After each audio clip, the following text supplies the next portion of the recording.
കുട്ടികൾ ഭയങ്കര വികൃതിയാണ്. എവിടെ നിന്ന് നോക്കിയാലും അവരുടെ പേരിൽ കംപ്ലയിൻറ്റ്സ് ആണ് വരുന്നത്. അവരെല്ലാവരുമായിട്ട് വഴക്കുണ്ടാക്കുന്നു, മറ്റു കുട്ടികളായിട്ട് തല്ലുണ്ടാക്കുന്നു, മറ്റുള്ളവരെ ഉപദ്രവിക്കുന്നു. ഇങ്ങനെയൊക്കെ വരുമ്പോൾ നമുക്ക് തന്നെ ഡൗട്ടായിരിക്കും എന്താണ് ചെയ്യേണ്ടത് എന്നുള്ളത്.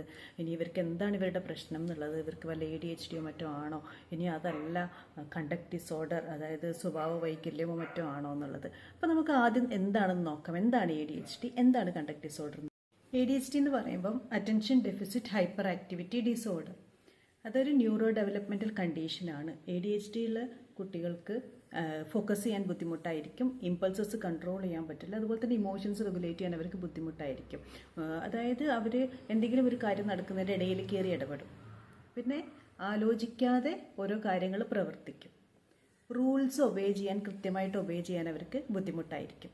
അതുപോലെ തന്നെ അവർ പെട്ടെന്ന് ദേഷ്യം പിടിക്കും, പെട്ടെന്ന് പ്രതികരിക്കും. അപ്പോൾ ഇതൊക്കെ ഇവർ ചെയ്യുന്നത് ഒരിക്കലും മനഃപൂർവ്വം ചെയ്യുന്നതല്ല. അവരുടെ ബ്രെയിനിന് ഇമോഷൻസ് റെഗുലേറ്റ് ചെയ്യാനും ഇതൊന്നും കൺട്രോൾ ചെയ്യാനും ഉള്ള കഴിവില്ലാത്തത് കൊണ്ടാണ്, അല്ലെങ്കിൽ അതിനുള്ള ആ ഒരു എബിലിറ്റി അവർക്കില്ലാത്തത് കൊണ്ടാണ് അവരിങ്ങനെ ബിഹേവ് ചെയ്യുന്നത്. കണ്ടക്ട് ഡിസോർഡർ എന്ന് പറഞ്ഞാൽ ഒരു ബിഹേവിയറൽ ആയിട്ടുള്ള, അതായത് പെരുമാറ്റത്തിലുള്ളതും അതുപോലെ തന്നെ ഇമോഷണൽ ആയിട്ടുള്ളതുമായിട്ടുള്ള ഒരു ഡിസോർഡറാണ്. കണ്ടക്ട് ഡിസോർഡർ ഉള്ള കുട്ടികൾ എന്ന് പറയുമ്പം അവർ റൂൾസ് എപ്പോഴും ബ്രേക്ക് ചെയ്തുകൊണ്ടേയിരിക്കും, കള്ളം പറയും, കളവുകൾ നടത്തും, അതുപോലെ സാധനങ്ങൾ, പ്രോപ്പർട്ടീസ് ഡിസ്ട്രോയ് ചെയ്യുക, അതുപോലെ ആളുകളെയും മൃഗങ്ങളെയൊക്കെ ഉപദ്രവിക്കുക.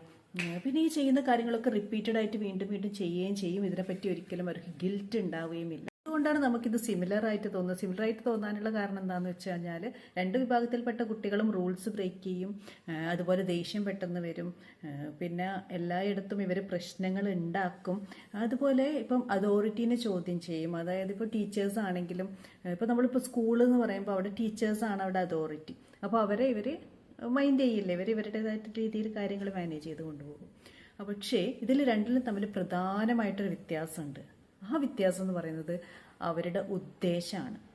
അതായത് ADHD-യുള്ള കുട്ടി ഇപ്പം ഒരു മിസ്ബിഹേവിയർ അവരുടെ കയ്യിൽ നിന്ന് ചെയ്ത് കഴിഞ്ഞു കഴിഞ്ഞാൽ അവർ ചിന്തിക്കാതെയാണ് അത് ചെയ്യുന്നത്. അതുകൊണ്ട് തന്നെ അവർക്ക് അയ്യോ വേണ്ടായിരുന്നു എന്നുള്ള തോന്നൽ വരും, അവരത് പറയുകയും ചെയ്യും വേണ്ടിയിരുന്നില്ല എന്ന്. അതുപോലെ അവർക്ക് അവരെ പറ്റി നല്ലത് പറയണം മറ്റുള്ളവർ എന്നുള്ളൊരു ചിന്തയുണ്ട്.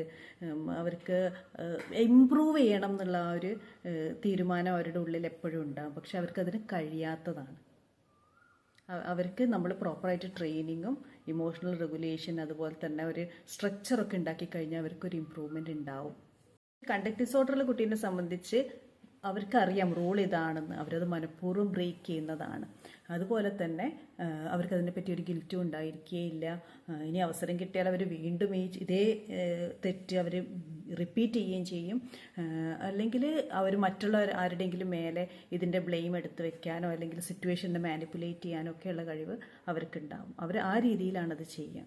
നമുക്കിതൊന്ന് ചുരുക്കി പറയുകയാണെങ്കിൽ എന്താണ് കാര്യം എന്ന് വെച്ചാൽ, ADHD-യുള്ള കുട്ടിക്ക് ഇത് സ്വയം റെഗുലേറ്റ് ചെയ്യാൻ പറ്റാത്തത് കൊണ്ടാണ് കുട്ടി മിസ്ബിഹേവ് ചെയ്യുന്നത്, അല്ലെങ്കിൽ കുട്ടിയുടെ കയ്യിൽ നിന്ന് ഒരു ബാഡ് ബിഹേവിയർ ഉണ്ടാവുന്നത്. പക്ഷേ കണ്ടക്ട് ഡിസോർഡറുള്ള ഒരു കുട്ടീനെ സംബന്ധിച്ചുകൊണ്ട് മനഃപൂർവ്വം റൂൾസ് വയലേറ്റ് ചെയ്യുക എന്നുള്ളതാണ് അവിടെ സംഭവിക്കുന്നത്. ADHD-യുള്ള കുട്ടിക്ക് ഇത് ചെയ്ത് കഴിഞ്ഞാൽ അവരുടെ കയ്യിൽ നിന്ന് ഒരു മിസ്ബിഹേവിയർ ഉണ്ടായിക്കഴിഞ്ഞാൽ അവർക്ക് ഗിൽറ്റ് ഉണ്ടാവും. പക്ഷേ കണ്ടക്ട് ഡിസോർഡറുള്ള കുട്ടീനെ സംബന്ധിച്ചിട്ട് അവർക്ക് അതിനെ പറ്റിയിട്ട് ഗിൽറ്റോ അതുപോലെയുള്ള മറ്റ് പ്രശ്നങ്ങളോ അവർക്ക് ഉണ്ടാവില്ല.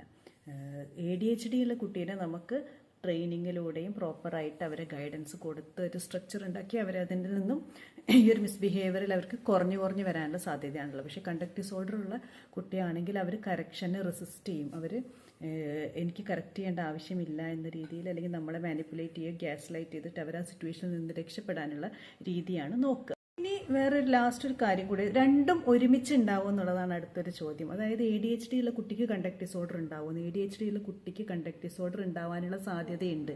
അത് എപ്പോഴാണെന്ന് വെച്ച് കഴിഞ്ഞാൽ, നമ്മൾ ADHD-നെ ട്രീറ്റ് ചെയ്യാതിരിക്കുകയും അതിനെ അഡ്രസ്സ് ചെയ്യാതിരിക്കുകയും അതേസമയം കുട്ടിയെ കുറേ നിരന്തരമായിട്ട് കുറ്റപ്പെടുത്തുകയും കുട്ടീനെ ശിക്ഷിക്കുകയും ഒക്കെ ചെയ്ത് കഴിയുമ്പോൾ കുട്ടിയിൽ കണ്ടക്ട് ഡിസോർഡർ പതുക്കെ ഡെവലപ്പ് ചെയ്ത് വരാനുള്ള സാധ്യത ഉണ്ട്. ഐഡൻറ്റിഫൈ ചെയ്യാന്നുള്ളതാണ് നമ്മൾ ഏറ്റവും ഫസ്റ്റായിട്ട് നമ്മൾ ചെയ്യേണ്ടത്. എല്ലാ മിസ്ബിഹേവ് ചെയ്യുന്ന കുട്ടികളും അനുസരണ ഇല്ലാത്ത കുട്ടികളൊന്നും ചീത്ത കുട്ടികളൊന്നും അല്ല.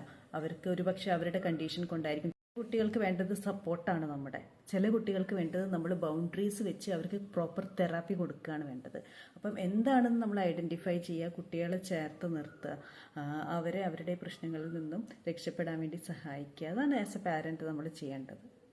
അപ്പം നമ്മളിങ്ങനെ എന്തെങ്കിലും നമ്മുടെ കുട്ടിക്ക് എന്തെങ്കിലും ഒരു മിസ്ബിഹേവിയർ ഉണ്ടെന്നോ അല്ലെങ്കിൽ നമ്മുടെ കൺട്രോളിലല്ല കാര്യങ്ങൾ, നമുക്കൊന്നും ചെയ്യാൻ പറ്റുന്നില്ല എന്നൊരവസ്ഥ ഉണ്ടാവുകയാണെങ്കിൽ എത്രയും പെട്ടെന്ന് ഒരു ചൈൽഡ് സൈക്കോളജിസ്റ്റിനെ കാണുക അല്ലെങ്കിൽ ഒരു സൈക്യാട്രിസ്റ്റിനെ കണ്ടിട്ട് നമ്മൾ വേണ്ട ഉപദേശങ്ങൾ സ്വീകരിക്കുക.